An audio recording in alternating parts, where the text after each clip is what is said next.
العالمين والعاقبة للمتقين والصلاة والسلام على رسوله وعلى آله وأصحابه أجمعين.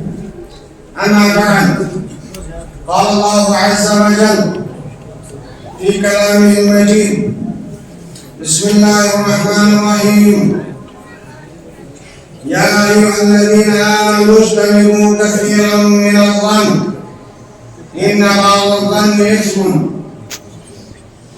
إثم ولا تجسسوا ولا يغتب بعضكم بعضا. صدق الله العظيم. اللهم اجعل القرآن العظيم ربيع قلوبنا ونور أبصارنا وجلاء أذاننا.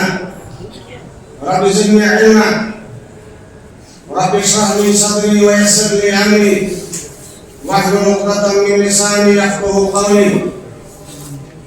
ربنا آتنا في الدنيا حسنة وفي الآخرة حسنة وقنا عذاب النار. اللهم صل على محمد وعلى آل محمد كما صليت على إبراهيم وعلى آل إبراهيم إنك حميد مجيد. اللهم بارك على محمد وعلى آل محمد كما باركت على إبراهيم وعلى آل إبراهيم إنك حميد مجيد. تمام تعریفات رب العالمین کے لیے جو خالق و مالک معبود و مسجود ہے. بے شمار درود و سلام ہو ہم سب کی طرف سے امام الانبیاء جناب محمد رسول اللہ صلی اللہ علیہ وسلم پر، جو ہمارے مربی، معلم اور امام ہے. مختصر حمد و ثنا، تعریف و تمہید، درود و سلام کے بعد آج ہم اسلام پیام رحمت کانفرنس کے بینر تلے اللہ تعالیٰ کے اس عظیم گھر میں عظیم مقصد کے لیے جمع ہوئے، جس مقصد کو قرآن مجید نے بیان فرمایا: کنتم خیر امہ اخرجت للناس. یہ پیغام تمام انسانیت کے لیے ہے کہ آپ بہترین امت ہو جو لوگوں میں چنے گئے ہو. آپ عمل بالمعروف کر رہے ہیں، کرتے ہیں. تعملون بالمعروف، آپ کو یہ کرنا ہے.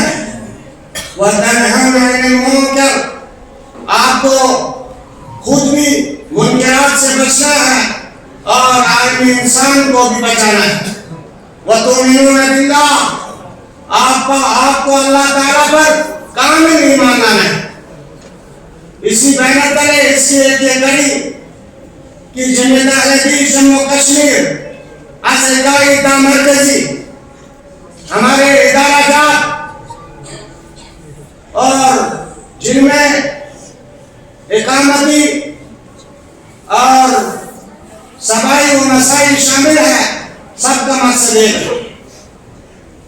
یہاں پہ ہمارے دکتور محترم و مکرم ڈاکٹر عبداللطیف القیمی حفظہ اللہ انشاءاللہ ان قریب تشریف فرما ہوں گے، سفر پہ رواں دوا ہیں. اللہ تعالیٰ ان سب کو صحیح سالم یہاں پہ پہنچائے. اس وقت زیر صدارت جو بھی ہمارے علماء کرام ہیں، فردن نام لینا محال ہے، اور اس کے علاوہ ہمارے ضلع کے مختلف ادارہ جات کے یہ عزیز طلبہ اور آپ سامعین کرام، چاہے نوجوان ہے، جوان ہے، بچے ہیں یا بزرگ ہیں، انشاءاللہ المستعان ہم ایک عظیم مقصد کے لیے یہاں جمع ہوئے ہیں اور کچھ سے کچھ حاصل کر کے جائیں گے. اور اسلام ہمیں اس بات کی تلقین کرتا ہے کہ ہم اسلام کی نشر و اشاعت عالمی دنیا تک پہنچائیں. اسی حوالے سے ہماری اکائی جمعیات یا تعظیمی جمعیات، مرکزی جمعیات اس کا پروگرام انجام دیتے ہیں، اس کا حصہ آپ سب ہے۔ بہرحال زیادہ وقت میں لیتے ہوئے میں اپنے مضمون کی طرف، موضوع کی طرف آؤں گا جو مجھے دیا گیا ہے چند منٹوں کے لیے۔ تقریباً 5 منٹ گزر گئے، 5 اور باقی ہیں۔ وہ حسن ظن ہے۔ حسن ظن کے بارے میں اپنی اور آپ کی توجہ اس جانب مبذول کروانے کی جسارت کروں گا۔ اس حوالے سے میں نے سورۃ الحجرات آیت نمبر 12 تلاوت کی، اور اس پر مجھے اور آپ کو بحیثیت مومن، بحیثیت مومنہ، بحیثیت مسلمہ، بحیثیت مسلمین ہم سب کو غور و فکر کرنا ہوگا۔ رب العالمین اہل ایمان سے خطاب فرماتے ہیں، یا ایھا الذین آمنوا اجتنبوا کثیرا من الظن ان بعض الظن اثم ولا تجسسوا ولا یغتب بعضکم بعضا۔ حسن ظن کا مطلب ہے کہ کسی کے بارے میں اچھا اور نیک خیال اور گمان رکھنا، مثبت سوچ رکھنا، اور یہ انسانی فطرت کا ایک اچھا خیالی حصہ ہے، اور ہمیں ایک دوسرے کے بارے میں مثبت سوچ رکھنی ہے۔ آج ہم ایک دوسرے کے تئیں منفی سوچ کے شکار ہیں۔ ہمارا جو دینی ادارہ جات کے اراکین، اساتذہ، علماء کرام، یا عام و خاص، ممبر خاص اور ممبر عام، طلباء، طالبات ہوں، آج ہم اس سلسلے میں بسا اوقات شکار ہو رہے ہیں، جو یہ ہے کہ ہم جہاں بدگمانی کے شکار ہوتے ہیں۔ حسن ظن ایک اہم شے ہے، ایک اہم جو ہے فعل ہے، جس کو ہمیں لازم قرار دینا ہے، اور شرعی اصطلاح میں یہ ہے کہ کسی مسلمان کے معاملے میں ہر معاملے کو اچھائی پر محمول کرنا، یہ حسن ظن کہلاتا ہے۔ ہر انسان کے بارے میں اچھا گمان رکھنا، یہ حسن ظن کہلاتا ہے۔ رب العالمین نے اس آیت کریمہ میں ارشاد فرمایا، جس کا میں ترجمہ آپ کے سامنے رکھوں گا، اے وہ لوگوں جو ایمان لائے ہو، بہت زیادہ گمان سے بچو، کیونکہ بعض گمان گناہ ہے۔ نہ جاسوسی کرو، اور نہ تم میں سے بعض کی غیبت کرے۔ یہاں پہ جو ہے بدزنی، بدگمانی کی جو ہے رب العالمین نے ممانعت فرمائی، حکم ثابت فرمایا کہ ہم کسی بھی معاملے میں، معاشرے کے اندر، سماج کے اندر، گھر کے اندر، برادری کے اندر، رشتہ داری کے اندر، جمعیت و جماعت کے اندر، اور آپسی تعلقات کے استوار کرنے کے اندر کبھی بھی ایک دوسرے کے تئیں، ایک دوسرے کے متعلق جو ہے بدگمانی کے شکار نہ ہو، بلکہ ہمیں حسن ظن رکھنا ہے۔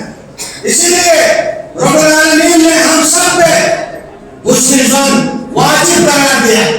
رب العالمین نے فرض قرار دیا، الذین یظنون انہم ملاقو ربہم وانہم الیہ راجعون۔ یہ وہ لوگ ہیں جو گمان رکھتے ہیں، یقین رکھتے ہیں کہ وہ اپنے رب سے ملاقات کرنے والے ہیں، وہ اسی کی طرف لوٹ کر جائیں گے۔ یہ اللہ تعالیٰ کے متعلق حسن ظن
مشکلات کا عذاب فرمائیں گے، اللہ تعالیٰ ہمارے گناہوں کی مغفرت فرمائیں گے.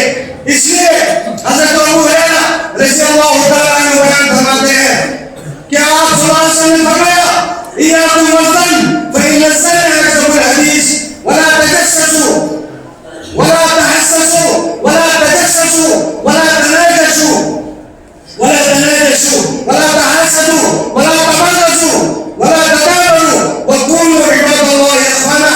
متفق علیہ. رسول اکرم صلی اللہ علیہ وسلم نے فرمایا کہ تم آپ صلی اللہ علیہ وسلم تم ایک دوسرے کے متعلق بدگمانی سے بچو، کیونکہ یہ بدگمانی سب سے جھوٹی بات ہے. تم کسی کی کمزوری کی طرح نہیں رہا کرو. تم جاسوسی کی طرح ایک دوسرے کے پیچھے رازدارانہ طریقے سے کسی کے عیبوں کو نہ کرو، ایسی کوشش نہ کرو. اور فرمایا نہ ایک دوسرے پر بڑھنے کے بعد جو ہے جاسوسی کرو، نہ آپس میں حسد کرو، نہ آپس میں حسد کی بغض اناد رکھو، نہ ایک دوسرے سے منہ پھیرو، بلکہ اللہ تعالیٰ کے بندو، اللہ تعالیٰ کے مطابق تم بھائی بندر رہو. یہ متفق علیہ حدیث ہے. یہ حدیث ہمیں اس بات کی تاکید کرتی ہے کہ ہم ایک دوسرے کے متعلق حسن ظن رکھیں. ان الظن لا یغنی من الحق شیئا. رب العالمین بیان فرماتے ہیں سورہ یونس آیت نمبر 36 میں بے شک گمان حق کے مقابلے میں کچھ فائدہ نہیں دیتا ہے. اللہ تعالیٰ ہم سب کو ایک دوسرے کے معاشرے کے اندر، سماج کے اندر، علماء کرام کے اندر اور جماعت اکائی تعمیر کیسی حسن ظن رکھنے کی توفیق عطا فرمائے.